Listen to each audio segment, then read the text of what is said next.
L'horizon commence à s'éclaircir pour la réouverture des frontières de l'Algérie qui sont fermées depuis plus de 8 mois dans le cadre des mesures de lutte contre la propagation de la pandémie de coronavirus. Si les autorités algériennes ont autorisé de nombreux vols de rapatriement d'Algériens bloqués à l'étranger, le retour à la normale pour le transport aérien n'est pas pour demain. Mais cette situation ne devrait pas s'éterniser. Jusqu'à présent, les responsables algériens ont expliqué leur refus de rouvrir les frontières par les craintes liées à l'importation de nouveaux cas de Covid-19.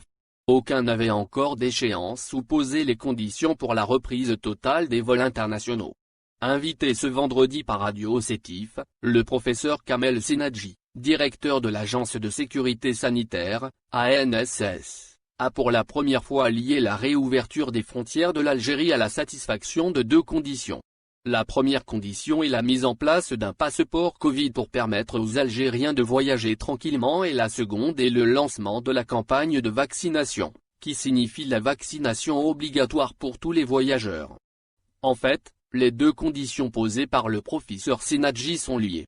La mise en place du passeport Covid n'est pas propre à l'Algérie puisque l'Association internationale du transport aérien, IATA, a dévoilé le 23 novembre son projet de passeport sanitaire numérique. L'objectif, rouvrir les frontières et voyager sans quarantaine afin de relancer le secteur de l'aérien, qui a été durement touché par la crise sanitaire liée au Covid-19. Baptisé IATA Travel Pass, ce passeport va contenir les informations relatives aux tests Covid et vaccins des voyageurs. Son lancement est prévu au premier trimestre 2021.